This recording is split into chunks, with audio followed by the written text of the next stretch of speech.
자, 이번에 볼게 매수 신청 대리인을 볼 텐데요. 나눠드린 자료 중에서 5페이지를 잠깐 보십니다. 5페이지 보고 그 다음에 교재를 쭉 정리하겠습니다. 칠판에도 쓰겠습니다만은 매수 신청 대리인은 거기 지금 나와 있는 것처럼 원래 이제 자격증을 따면 공인중개사가 되죠. 자격증 따면, 증 따면 공인중개사가 이렇게. 공인중개사가 됐다고 해서 바로 중개업을 할 수 있는 게 아니에요. 자, 중개업을 하고 싶습니다. 그러면 어떻게 해야 됩니까? 자격증 딴 사람이. 공인중개사라고 해서 바로 할 수 있는 건 아니고 관청에 등록을 해야 되죠. 등록. 이렇게. 등록이 돼서 일단 개업 공인중개사가 돼야만 떳떳하게 뭐예요? 중개업을 할 수 있다. 이렇게 되는 거예요. 그런데 요 관청에, 요게 등록관청이죠. 등록관청에 등록이 되려면 공인중개사는 어떻게 해야 돼요?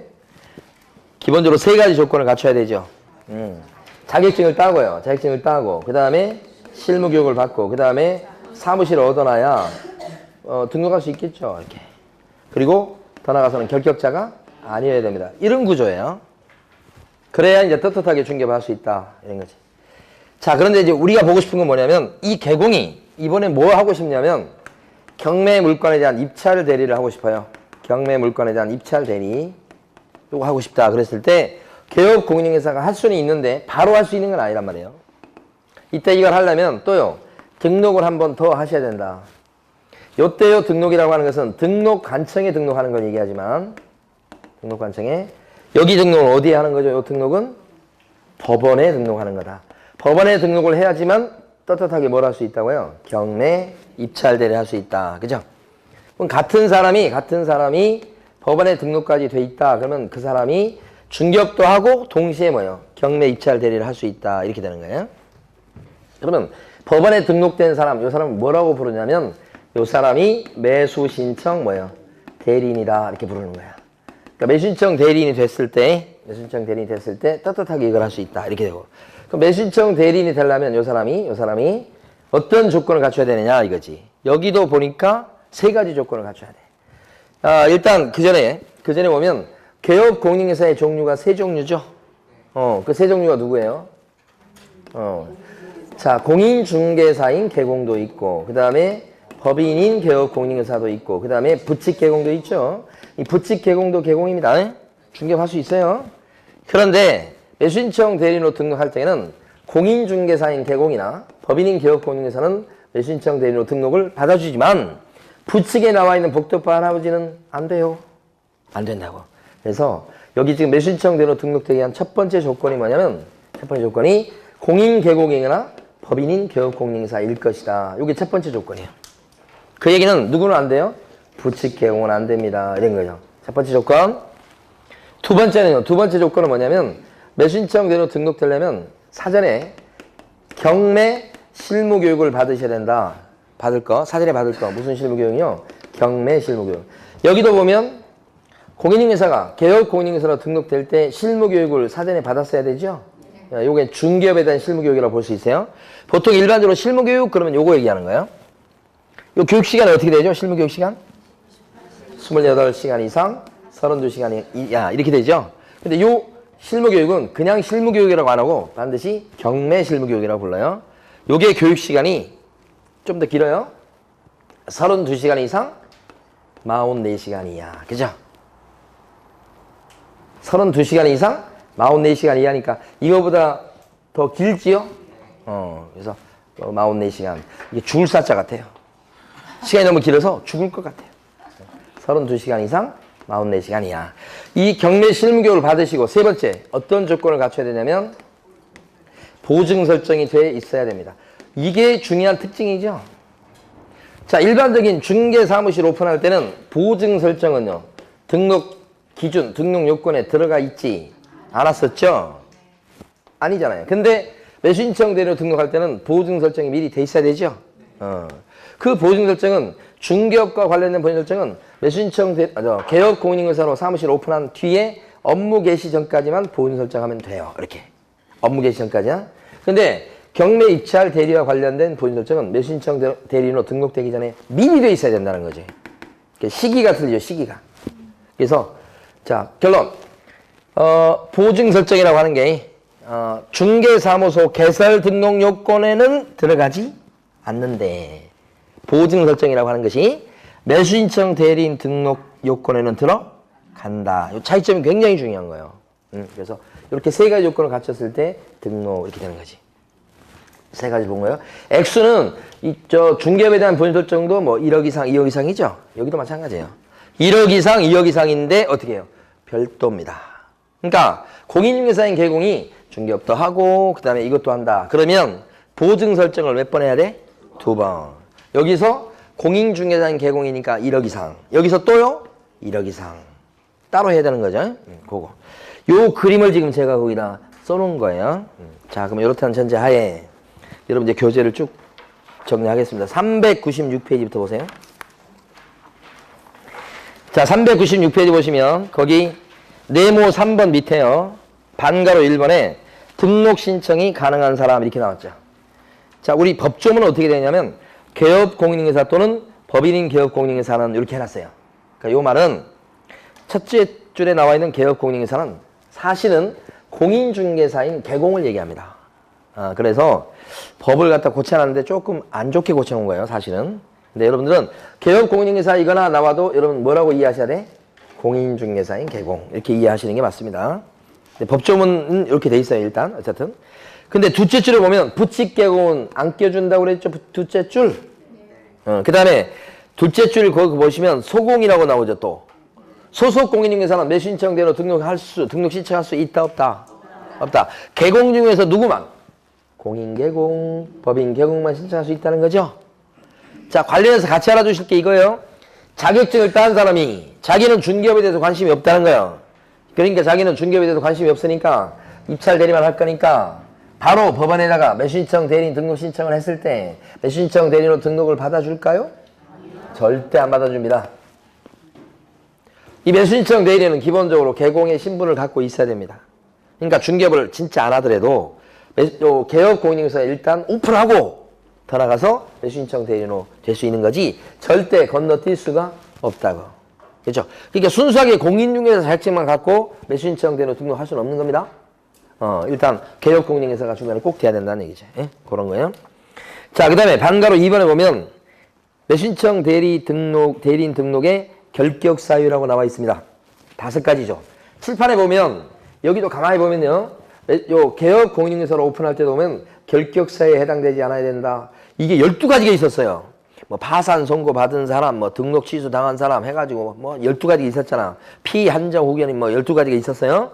근데 여기는요. 요 3가지 요건에다가 결격 사유에 해당되지 않아야 신청대로 등록될 수 있다는 걸 얘기하는 건 맞습니다. 맞는데 이 결격 사유가 지금 밑에 보니까 몇 가지요? 5가지예요. 좀 줄어 있죠. 네, 많진 않아요. 그 중에서 이제 원리를 가만히 보면 다 똑같은데 세부적인 내용을 공부한다기보다는 5가지 정도 결격 사유가 있구나. 거기서 출제가 동그라미 1번이 출제가 됐어요. 1번 보시면 자, 매수신청 대리 관련 업무와 관련해서 대리 업무와 관련해서 매수신청 대리인으로 등록되었다가 매수신청 대리인 등록이 잘린 거야 지금. 그러면 이 사람은 몇 년 동안 결격자가 될 것 같아요? 상식적으로. 그렇죠. 여기도 중개사무소 개설 등록했다가 등록 취소 당하면 3년 동안 결격자잖아요. 매수신청 대리로 등록을 했다가 법을 위반해서 여기도 매수신청 대리인 등록 취소를 당하면 몇 년간 결격자가 되겠다? 3년 동안. 그 얘기를 하는 거예요 지금. 근데 그게 출제된 게 아니고 이건 상식이잖아. 방금 전에 본 거. 이게 개업 공인중개사가 폐업을 한 거예요. 매수신청 대리인 개공이. 그럼 어떻게 돼요? 매수신청 대리인으로 등록될 수 있는 그 근거가 없어져 버린 거죠. 폐업을 했으니까 그건 중개업소를 폐업하면 이 매수신청 대리인 등록은 취소당하게 돼 있다고. 이게 없으면 이게 존재할 수가 없어요. 그러니까 만약에 개업 공인중개사가 나는 폐업을 하고 이것만 하겠다. 말이 안 되는 얘기라. 여기는 폐업했죠. 등록을 잘라 이게. 그죠? 그렇게 돼 있다는 거야. 그 가로 안에 보면 그런 얘기가 나와. 그래서 중개업을 폐업 신고했다. 그럴 수도 있을 거야 아마. 근데 그렇게 되면 등록이 취소가 되는 건 맞아. 그런데 그렇게 이걸 폐업하는 바람에 등록 취소가 되었으니까 등록 취소네? 매수신청 대리인 등록 취소된 거잖아요. 그러니까 3년 동안 결격자다 이렇게 하면 되겠어요 안 되겠어요? 법을 위반한 게 아니잖아. 자발적으로 그런 거잖아. 그러니까 이때는 매수신청 대리인 등록 취소만 되고 3년은 따로 붙이지 않는다. 그걸 낸 거예요. 자, 오른쪽에 가시면요.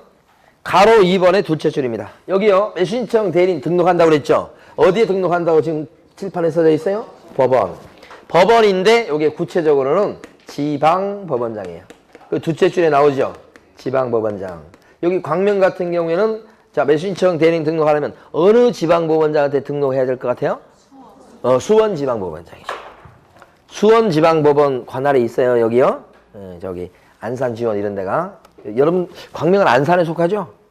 법원으로 치면 안산에 속하고 그 안산이 수원지방법원 큰 울타리 밑에 있는 거예요. 그 수원지방법원이 굉장히 큰 거야 지금. 그래서 최근에 수원 여기가 고등법원이 생긴다고 얘기 들었는데 뉴스에 사람도 많이 살고 사건 건수도 많고 관할이 커요. 그래서 고등법원이 지금 사실 전국에 몇 군데, 세 군데인가밖에 없어. 그런데 여기가 생긴다고 얘기 들었어. 수원이. 그만큼 커요. 여기가 경기도권에 대해서. 자, 어쨌든 그 둘째 줄이 중요해요. 어디에게 매수신청 대리인 등록을 해야 된다? 지방법원장. 이거 별표 쳐주시고. 가로 3번에 보면 매수신청 대리인 등록 요건이 결국은 몇 가지냐면 거기 나와 있는 것처럼 이제 네 가지로 써놨는데 보시면 사실은 세 가지입니다. 1번 말씀드렸어요. 개공이나 법인 개공. 부칙 개공 안 된다는 얘기고. 자, 3번 보시면 경매 실무교육 받을 거. 그요? 4번은 뭐예요? 보증 설정하였을 것이죠. 자, 요 세 가지를 칠판에 쓴 거요. 근데 이제 2번, 요 책을 쓰신 분은 2번에 보면 개설 등록하였을 것을 2번에 넣어놨어. 무슨 얘기요? 개공 아니면 이거 될 수가 없다고. 그래서 요걸 집어넣어 놓은 건데. 그죠? 이 사람만 이렇게 되는 거니까. 예. 그래서 뭐 넣어놨다고 틀린 건 아니지만 저는 세 가지로 설명드렸습니다. 그 다음에 가로 4번에 보면 매수신청 대리인 등록 신청 전에 조치사항이다 그렇게 했는데 반가로 1번 보니까 실무교육을 받아야 되겠죠. 이거 경매 실무교육이에요. 이게 참 중요한데 경매 실무교육은요. 누가 받느냐. 특히 첫 줄 끝에 가면 법인일 때가 문제가 됩니다. 자, 법인인 개업 공인인사도 매수신청대로 등록할 수 있죠. 그럼 매수신청대로 등록하려면 경매 실무교육을 받아야 되겠죠. 법인인 개업 공인인사는 누가 받는 겁니까? 대표자를 말한다라고 돼 있죠. 큰 별표입니다. 왜냐하면 여기서 지금 여기 공인중개사가 이렇게 개업 공인중개사 될 때 특히 이 공인중개사가 법인이다. 법인이 이렇게 되려고 할 때 그래서 법인 개공 되려고 할 때 그때 법인 같은 경우는 이 중개업에 대한 실무교육을 법인에 누가 받아요? 임원사원 전원이 받는다고 공부했죠. 여기서 임원사원 다 받는다고요. 자격증이 있든 없든 간에 여기는 전원. 여기는요. 요 경매 실무교육은 누가 받아요? 법인이라고 한다면 대표자만 받는다 이 말이지. 큰 차이점이죠 이게. 예, 그래서 중요한 거예요 이게. 근데 아직까지 시험에 안 나온 부분이니까 잘 알아두셔야 되고. 둘째 줄 끝에요. 자, 경매 실무교육은 어디 가서 받나요? 둘째 줄 끝에 법원 행정처장이 지정하는 교육기관에 쫓아가서 받는 것이죠. 요거. 예. 자, 그런데 셋째 줄 끝에 봐봐요. 다만 매수신청 대리인으로 등록을 했던 사람이 폐업을 하고서 1년이 안 돼서 다시 매수신청 대리로 등록하려고 합니다. 그럴 적에는 경매 실무교육을 다시 받을 필요가 없지요. 면제. 그죠? 우리 중개업에 대해서도 그랬었습니다. 폐업하고 관두고 나서 1년이 안 돼서 다시 차리거나 취직하거나 할 적에는 뭐예요? 실무교육을 면제시켜 줬었죠? 네, 그거 똑같은 이치입니다. 그런데 보세요. 이 실무교육을 받았다고 해서 요 교육이 면제되는 거 아닙니다. 중개업에 대한 실무교육은 실무교육대로 받는 거고 경매 실무교육은 실무교육대로 받는 것이죠. 이거 받았다고 해서 이걸 면제받는 건 아니다. 그죠? 보증 설정도 따로죠?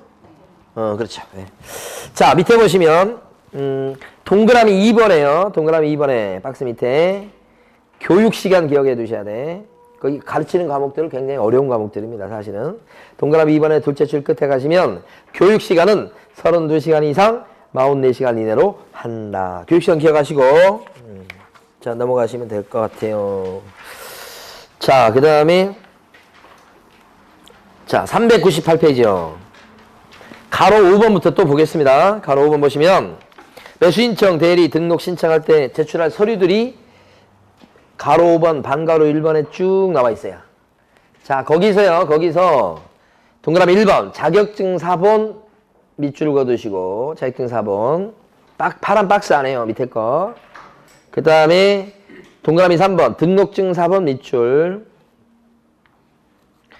그 다음에 6번이 의미가 있다고 그랬어요. 6번이 뭐냐면 매수신청 대리 업무에 관해서 손해배상 책임을 보장하기 위한 보증을 제공하였음을 증명하는 서류인데 줄이면 보증을 제공하였음을 증명하는 서류예요. 그럼 뒷부분 요게 구비서류죠.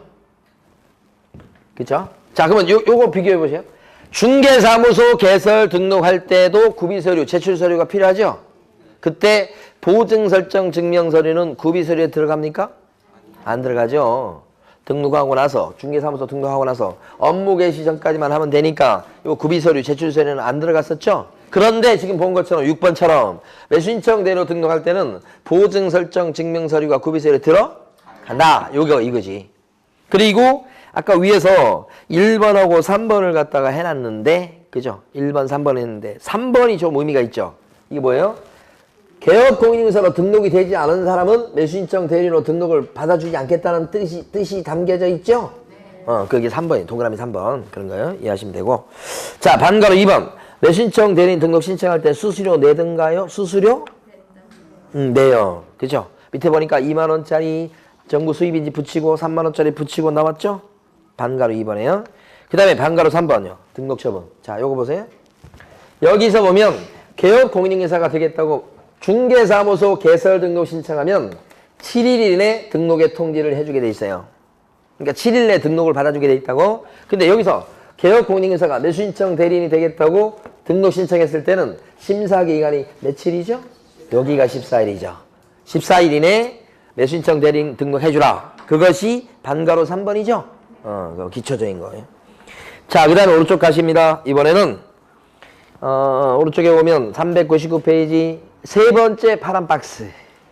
세 번째 파란 박스 보시면 뭐라고 나오냐면 매수신청 대리 대상 물건이라고 나오죠? 근데 보시면 1번부터 5번까지 보니까 많이 보던 거잖아요. 중개 대상물하고 똑같죠? 그러니까 중개 대상물과 입찰 대리할 수 있는 대상 물건은 똑같죠? 여기에 자동차 있어요, 없어요? 없어요. 실제 입찰 법정에 가보면 자동차가 경매 나와요. 나오긴 하는데 입찰 대리할 수 있는 물건에 자동차 여기 안 들어가 있죠? 그런 거예요. 그럼 우리가 가만히 보면 중개 대상 물건에서 5가지 배운 적이 있고, 그 다음에 또 우리가 조금 중요하게 다뤘던 게 부동산 거래 신고 제도에서 거래 신고 대상 물건에서 4가지 담겼는데, 거래 신고 대상 물건 4가지가 뭐예요? 토건, 공지, 토지, 건물, 공급계약, 지위. 그 4가지잖아, 그거. 그리고 여기 나와 있는 매수신청 대리 대상 물건은 중개 대상물하고 똑같죠? 그렇게 정리해봤고, 자, 넘겨보시면 다음 페이지 파란 박스가 큰 별표예요. 시험에서 한 번도 빠진 적이 없어요, 이 파란 박스가. 지금 여기 나와 있는 1번부터요 7번까지가 뭐냐, 요게 바로 뭐냐면 입찰 대리할 수 있다고 하는데 구체적으로 어떤 행위를 대리할 수 있냐, 대리권 범위에 들어가는 걸 얘기해요. 1번부터 7번까지요. 자, 1번이 뭐냐, 매수신청 보증금의 제공이에요. 입찰 보증금 갖다 주는 걸 얘기합니다. 입찰 보증금 갖다 내는 거 1번. 보증의 제공이라고요. 그래서 이것은 보증의 제공. 그 다음에 2번. 그러니까 보자를 따서 암기해봅니다. 1번은 보증할 때 보자의 동그라미. 2번은 입찰표 쓰는 걸 대신해요. 그러니까 대신할 수 있는 게 도대체 뭐야, 이런 얘기죠.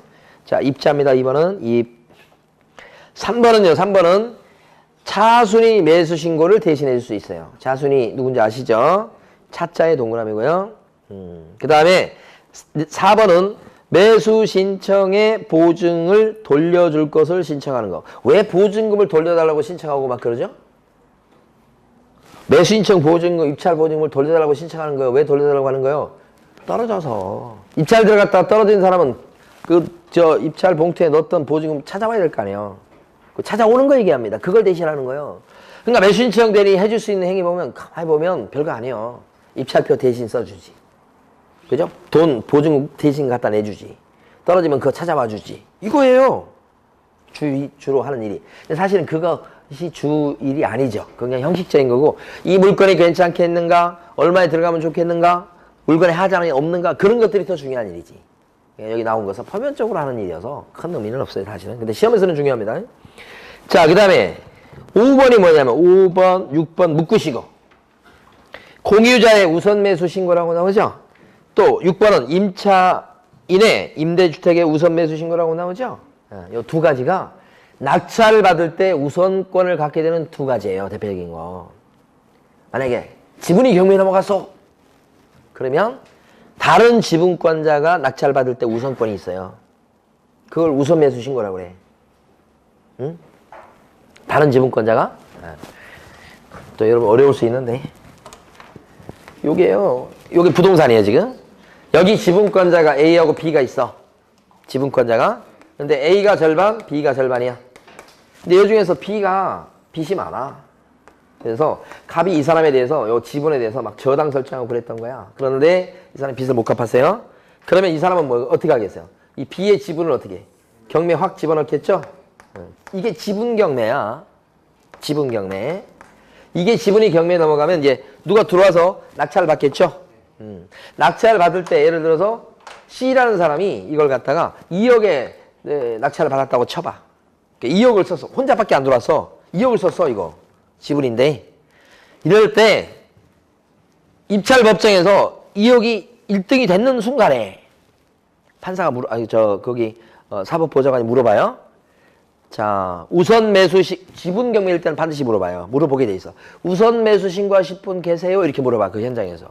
그때 A라는 사람이 걸어나가. 뚜벅뚜벅 걸어나가서 우선 매수하겠다고 하면 이 사람이 2억, 이 사람이 써낸 금액 2억으로 이 사람이 대신 받아가게 돼요. 이 사람은 꽝 되는 거야. 누구한테 우선권을 주는 거야? 다른 지분권자한테. 그죠? 이 사람한테 우선권 주는 거.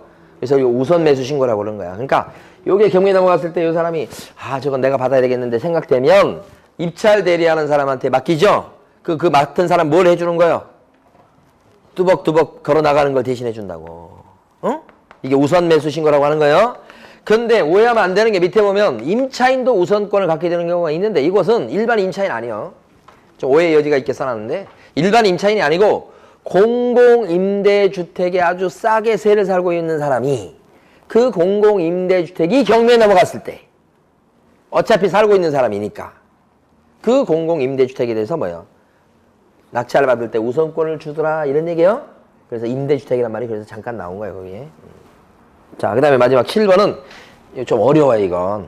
그러니까 7번은 제일 끝에 7번은 포기하세요. 제일 끝에 뭐라고 돼 있어? 포기하는 행위죠. 근데 이건 지금 포기한다는 거지 나중에 가면 제가 분명히 설명을 드릴 거예요. 그때 가서 설명드리면 여러분들이 쉽게 이해를 해. 지금은 아직까지는 그 단계가 아니야. 포기. 그래서 자, 이게 자세한 이유가 매수신청 대리인이 됐을 때 대신 할 수 있는 행위가 총 여기 있는 7가지예요. 그래서 이거 암기하실 때요. 자, 우포, 늪에 차돌이가 보입니다. 이렇게 보입니다. 이렇게 암기해 보시는 거예요. 우포, 늪에 차돌이가 보입니다. 이렇게. 우자가 뭐냐 그러면 여기 동그라미 아까 동그라미 아니군요. 5번, 6번이야. 우자가 뭐 같아요? 어떤 글자 딴 거 같아요? 우선 매수 신고. 두 가지 경우에요. 두 가지 경우 다 얘기하고. 그 다음에 포자는 뭐 같아요? 7번인데? 포기하는 거. 포기. 포기 나오면 대리권 범위에 들어가요. 그 다음에 차는 뭘 것 같아요? 차순위 매수 신고. 차순위 매수 신고. 돈은 뭘까? 돌려줄 것을 신청하는 거. 떨어져서. 돌려줄 것을 신청하는 거. 돌려줄 거. 몇 번에 나와요? 4번. 보가 뭐예요? 보증의 제공. 보증의 제공. 입찰 보증 갖다 내는 거니까 1번이네, 1번. 그쵸? 1번. 그 다음에 입자는 뭘 것 같아요? 입찰표 작성 제출이니까 몇 번? 2번. 7가지 암기해 두셔야 됩니다. 잘 나옵니다. 네. 해야 됩니다. 또 나옵니다. 분명히. 이거 말고 낼 게 없을 정도에. 자, 밑에 보시면 가로 3번 가시겠습니다. 또요. 중요한 것들이 좀 몇 가지 더 있어요. 자, 매각 장소 출석이라고 되어 있지요. 거기를 보는데요. 자, 개업 공인인계사는 개업 공인인계사라고 조문에 써져 있어도 이 사람은 매수신청 대리인을 얘기합니다. 매수신청 대리인이 된 개공은 이런 뜻입니다. 그러니까 저는 이거 이해가 안 되는 게 이것도 전부 다 용어를 매수신청 대리인은 그랬으면 좋겠는데 어떻게 전부 다 개공이라고 다 써놨어요. 그러니까 중개업을 하는 개공이라고 생각하시면 안 돼. 매수신청 대리인 등록한 개공을 얘기하는 거예요. 전부 다 여기서는. 하나같이. 자, 이 사람은 대리 행위를 할 때 매각 장소 또는 집행법원에 어떻게 해야 돼요? 직접 출석해야 된다. 특히나 조심할 게 소속 공인중개사로 하여금 대리로 출석하게 할 수가 없다. 기본이요, 기본. 근데 매수신청 대리인이 몸이 아프면 어떡하죠? 소공한테 가서 너가 입찰하고 와라 이렇게 보낼 수 있나요? 몸이 아파도 죽어도 안 돼. 절대 안 돼, 대리는. 그죠? 못 갔으면 못 갔지 대리 출석이 안 된다고요. 꼭 기억하시고. 자, 그 다음에 반가로 2번에 보면 매수신청 대리인 개업공인중개사는 대리행위함에 있어서 각 대리행위마다 대리행위가 아까 몇 가지 있었죠? 7가지잖아. 아까 위에 이거 암기했던 거 칠판에 암기했던 거죠. 7가지 할 때마다 대리권을 증명하는 문서를 어떻게 해요? 제출해야 되겠다. 그 대리권을 증명하는 문서가 위임장이라고 생각하시면 돼요. 그걸 제출해야 되겠다. 그렇죠? 자, 그런데 세제출 끝에 다만 같은 날 같은 장소에서 대리행위를 동시에 할 때는 하나의 서면으로 어떻게 해요? 가름할 수 있다. 중요해요. 무슨 얘기예요 이게? 사실은 여기 보세요. 입찰표 쓰죠. 보증 갖다 내죠. 떨어져서 찾아오죠. 또 거기 있는 사법부장관이 차순위 몇 신고하려냐고 물어보니까 하겠다 안 하겠다 답을 하죠. 요 내용 주로 합니다. 이 내용을 주로 하는 거라고. 예. 근데 이걸 갖다가 입찰법정에 가서 하면 그 같은 사건에 대해서 이 4가지를 그냥 거의 같이 하잖아. 짧은 시간 내에. 그때는 뭐예요? 이때마다 그 위임장을 낼 필요 없잖아. 이때마다 보여줄 필요 없잖아요. 입찰봉투 집어넣을 때도 한번 보여주고 그 다음에 또 뭐 찾아올 때도 한번 보여주고 그럴 필요가 없잖아. 한 번 보여주고 4개를 같이 할 수 있다 그 말이에요. 현실이 그래요. 현실이. 그래서 입찰표 뒤쪽에 가면 위임장이 딱 있어요. 입찰표 뒤쪽에. 그래서 입찰표 쓸 때 그 위임장 딱 하면 이거 4가지 다 같이 해버리는 거예요. 매번 할 때마다 보여주는 게 아니에요. 실제는. 그거 쓴 거요. 다 기출된 거예요, 이것도. 예. 그 다음에, 가로 4번에 가보시면 사건 카드를 만들게 돼 있어.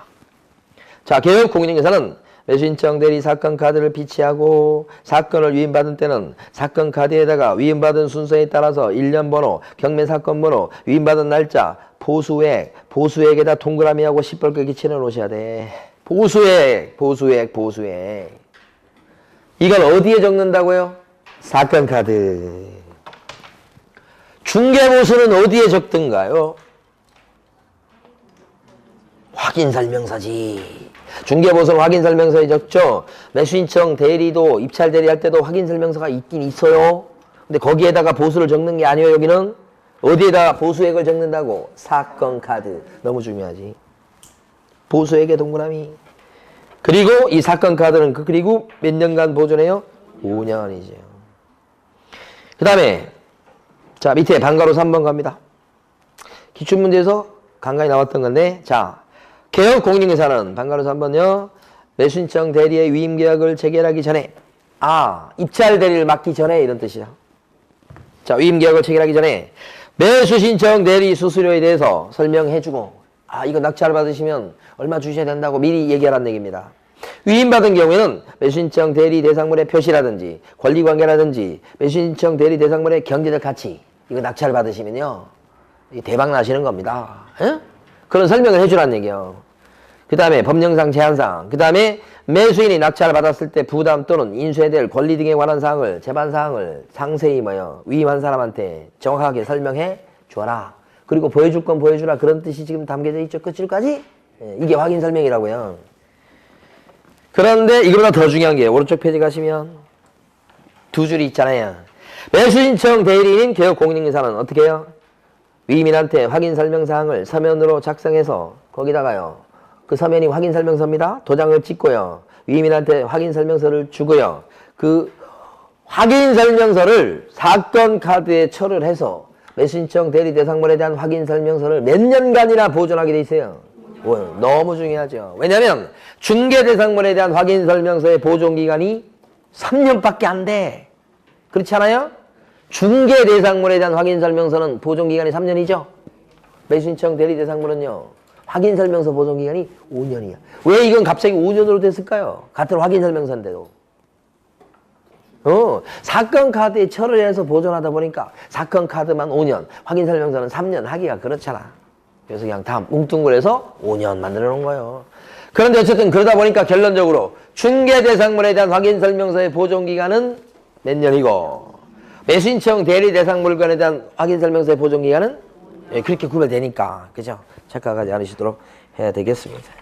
자, 넘어가셔서 쭉쭉 넘어가셔서 이제는 마지막으로 404페이지 보수를 보도록 하겠습니다.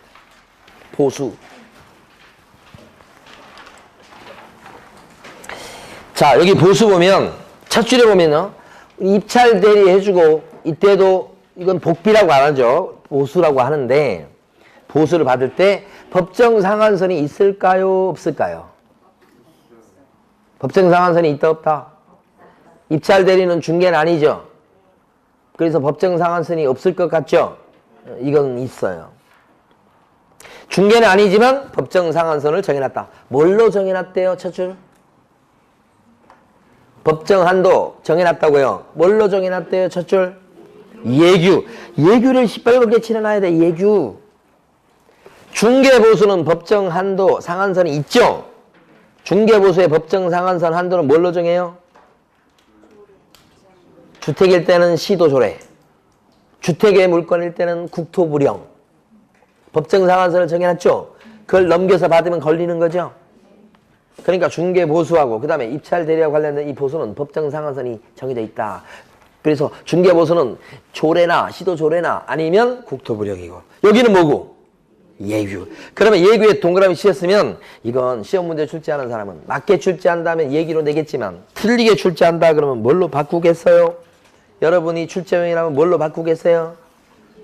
조례로 바꾸겠죠? 조례에서 정한 범위 안에서 받는다 그러면 틀리는 거예요. 국토교통부령으로 바꾸겠죠? 국토부령이 정하는 범위 안에서 받는다 그러면 틀린 거예요. 뭐가 맞는 거예요? 예규. 그래서 둘째 줄에도 보면 자 보수 이행 명목으로 돈 또는 물건을 받거나 예규에서 정한 보수 이상을 절대 받아서는 안 된다. 그리고 이 보수에 대해서는 아까도 잠깐 나왔습니다만은 셋째 줄요. 보수표와 보수에 대해서는 위임한 사람한테 위임 받기 전에 뭐요? 상세히 설명을 해 줘야 된다. 이거 낙찰 받으시면요. 자, 1% 주셔야 돼요. 라고 설명을 미리 해야 된다는 얘기죠. 중개 보수도 계약 체결되기 전에 의뢰 받기 전에 중개 보수도 계약 체결되기 전에 설명하게 돼 있죠. 이거 복비 얼마 주셔야 된다고 설명하게 돼 있는 거 맞죠? 중개 보수도 그렇죠? 네. 다 해서 이제 자 그러면서요. 그 밑에 보면 넷째 줄요. 개업 공인인사는 제1항의 규정에 따라 보수를 받은 경우 복비 이제 여기는 저 매수인청 대리와 관련된 보수 받은 거요. 그때는 예규에서 정한 양식에 의해서 영수증을 작성해서 거기다 서명 날인해서 도장도 찍고 위임인한테 주는 거야. 자, 굉장히 중요한 겁니다. 중개 보수 받아 먹었을 때는 영수증 써줍니까? 중개 보수 받았을 때 영수증 써주라는 얘기 없죠. 근데 매수인청 대리와 관련된 보수 받았을 때는 영수증 써주나요? 써주지. 중요한 차이점. 왜 이런 차이가 생기느냐? 중개 보수 받았을 때는 영수증을 안 써줘요. 안 써줘도 되는 거예요. 왜 그런 거예요? 중개 보수에 대해서는 확인 설명서에 기재하고 도장도 찍어서 확인 설명서를 교부하지요. 그러니까 따로 영수증을 써줄 필요가 없잖아. 확인 설명서가 영수증 역할을 하잖아요. 중개 보수는. 근데 매수인청 대리인과 관련된 보수는 확인 설명서에 적어서 주는 게 아니죠. 아까 확인 설명서 주긴 해도 적어주긴 해도 거기 확인 설명서는 보수액을 적지 않고 어디에다가 보수액을 적어놨었어요. 아까 사건 카드에 적으니까 사건 카드는 주는 게 아니에요. 자기가 그냥 기록을 해서 자기가 보관하는 거지. 그러니까 따로 뭘 써줘야 되겠다. 영수증. 그리고 이런 영수증은 몇 년간 보존하겠어요?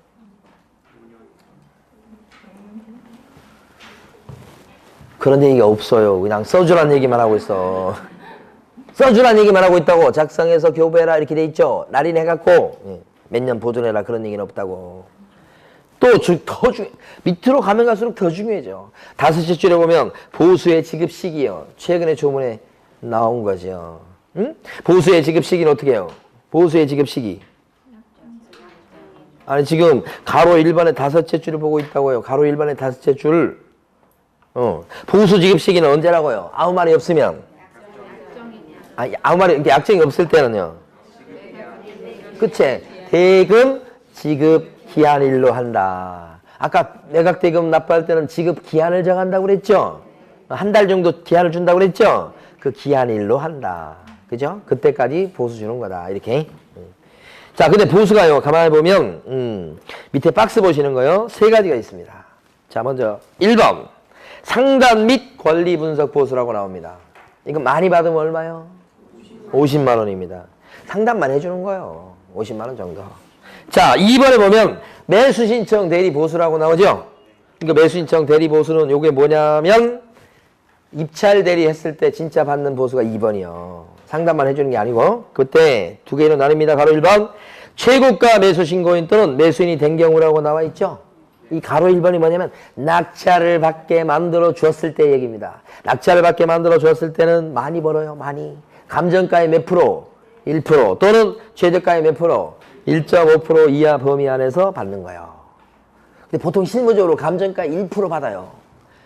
감정가가 10억짜리 아파트예요. 그건데 이걸 7억에 낙찰을 받게 만들어 줬어요. 다시 한번 이제 여러분들 받을 돈을 생각해 봐요. 10억짜리 감정가 아파트예요. 낙찰을 얼마에 받았냐면 7억에 받게 해줬어. 그러면 이때 받는 보수는 얼마가 되는 거예요? 1% 받기로 했어. 감정가의 1%. 낙찰은 7억에 받았지만 감정가는 얼마예요? 10억이니까. 10억의 1%는 얼마예요? 10%가 7천이니까 700이네. 700이 얼마 안 되네 생각보다. 700만 원이죠? 맞잖아. 어? 감정가 기준이야.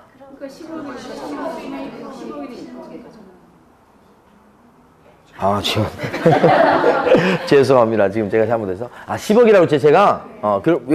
제가 왜 700만 원이라고, 낙찰가 기준이 아니지. 그지?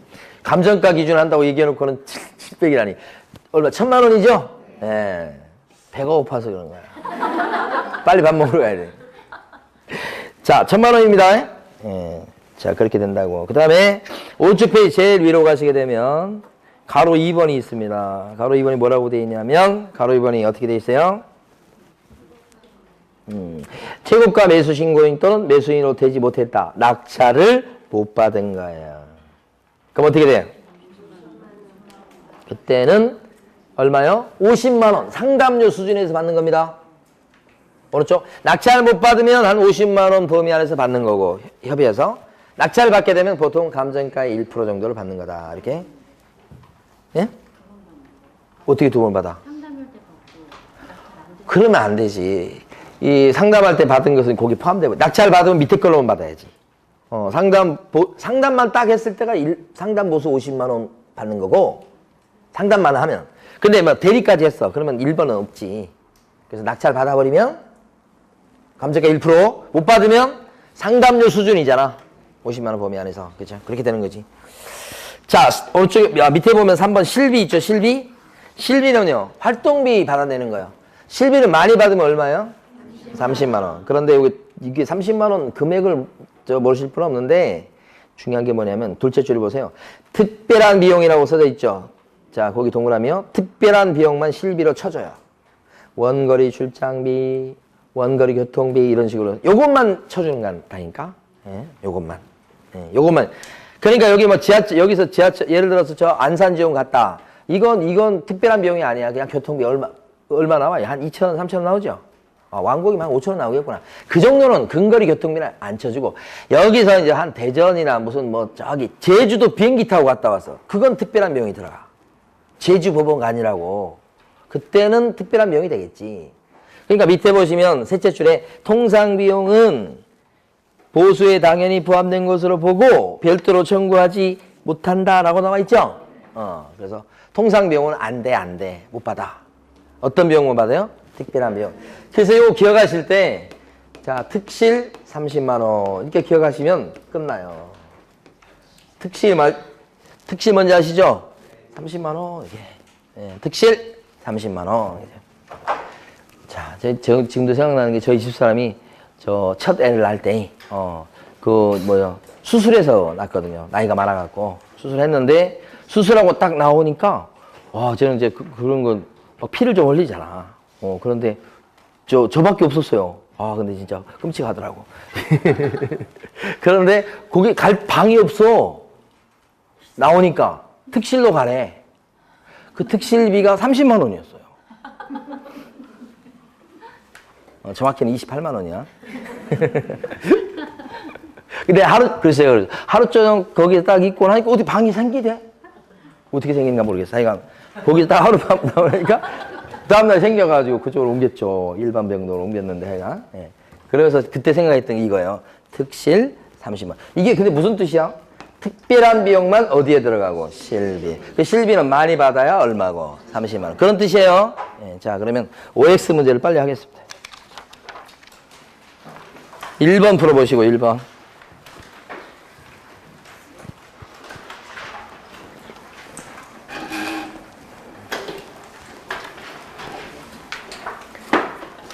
경기지방공사 그런 거 얘기하는 거예요. 1번 보세요. 지방공기업법에 따라 주택사업을 목적으로 설립된 지방공사는 경기지방공사 이런 거 얘기하는 거예요. 주택임대차 보호법상의 대항력이 인정되는 법인이 아니다. LH 무슨 공사 그랬잖아요. 법인 중에서 무슨 공사 나오면 인정되는 거예요. 네, 이렇게. 2번요.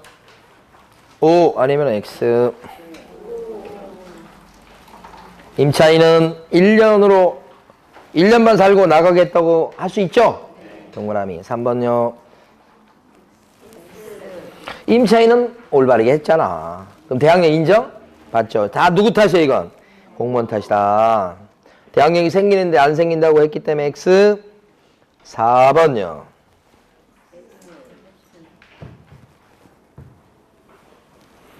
4번요. 1월 10일이 아니고 11일. 정확히는 0시죠. 자, 5번요. 최우선 면제 받기 위해서는 이렇게 나오잖아요. 지금 5번. 임대차 계약서의 확정 일자까지 받을 필요가 없죠. 대항 요건을 갖추면 되고 그 대항 요건이 늦어도 경매 등기 전까지만 갖추면 되죠. 그리고 소액이면 되는 거죠. 예? 그래서 확정 일자는 필요가 없죠. 6번요.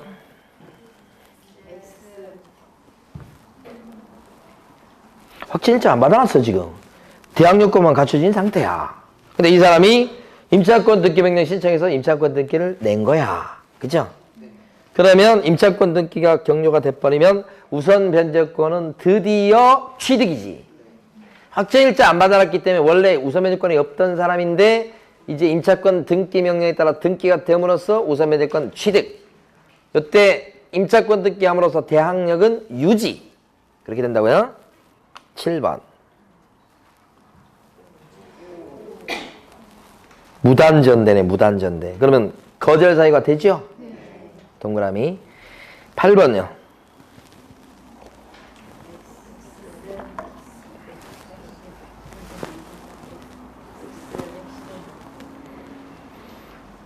기존의 대항력은 존속한다고 볼 수 없다. 이렇게 X죠? 9번요. 어디가 틀린 건데요? 3분의 1이 아니고 2분의 1. 10번요. 어떻게 이렇게 빨리 풀어요? 다 풀어놓으신 거요? 3기 연체일 때 해지 사유가 되는 거 맞죠? 11번요.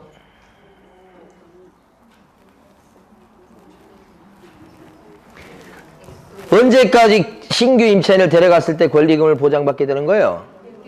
6개월 전부터 종료시까지. X입니다. 근데 뒤에 답이 좀 틀렸어요. 뒤에 정답을 고쳐놓으세요. 뒷페이지에 보시면 정답이 11번에 5로 돼 있죠? 5를 뭐로 고쳐놓으시라고? X. 자, 그 다음에 12번 풀어보시고.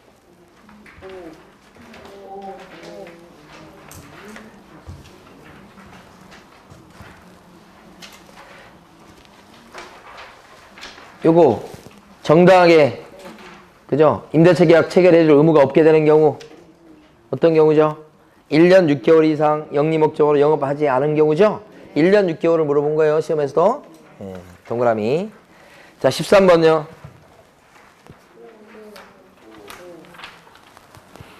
공인인증서나 매수신청 대리로 등록할 수가 없다. 일단 개업 공인중개사로 중개사무소 개설 등록을 해야 됩니다. 그러지 않고 바로 등록할 수는 없고. 자, 14번요.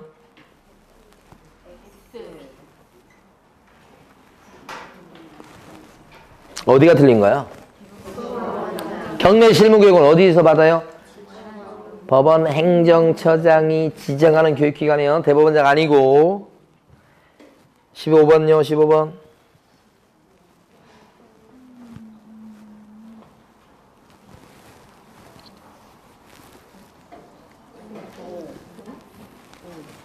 차순위 매신고는 대리권 몸에 들어가죠. 우포, 늪에 차돌이가 보입니다. 차순위 매수신고. 동그라미죠? 16번요. 매수신청 대리와 관련된 위임계약을 체결했을 때 확인설명서 사보온을 몇 년간 보존? 5년. 맞죠? 3년 그러면 틀리는 거예요. 17번요.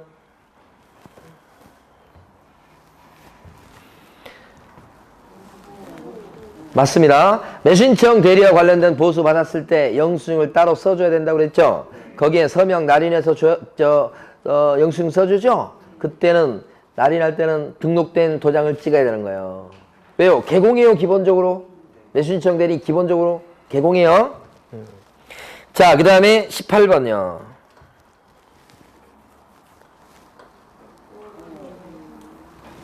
송달된 때 아니면 경매 개시결정 등기가 된 때 압류의 여력이 생긴다죠? 동그라미네. 기출문제 나왔던 겁니다. 18번도. 19번요. 매각기일과 매각결정기를 공고하는 거. 이거 줄여서 매각공고예요. 매각기일과 매각결정기를 공고하는 것은 매각기일 몇 주 전? 2주 전 공고. 2주 전 공고. 이게 입에 붙어 있어야 돼요. 2주 전 공고. 2주 전 공고. 이렇게. 아직 시험에 안 나온 부분입니다. 자, 그 다음에 20번요.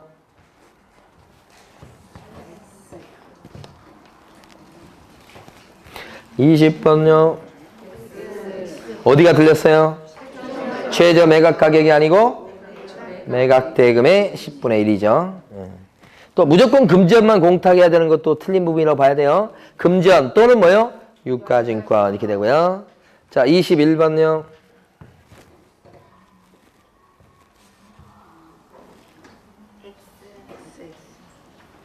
어디가 틀렸어요?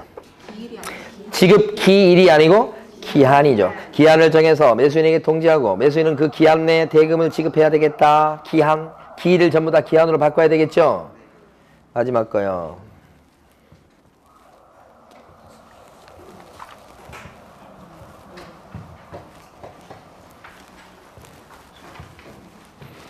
재매각 절차는 언제 일어나는 거예요?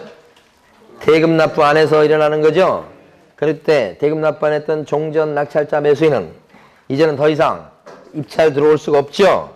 그리고 자기가 걸었던 입찰 보증금을 돌려달라고 할 수가 없죠. 떼인 거죠. 대금 납부 안 하는 바람에 보증금을 날린 거죠. 그렇게 됩니다. 그래서 동그라미네요. 예. 확인 설명서는 오늘 못했어요. 다음 주에 한 30분 정도 더 해서 확인 설명서를 갖다가 다음 주에 하도록 하겠습니다. 자, 오늘 여기까지 합니다. 수고 많으셨습니다.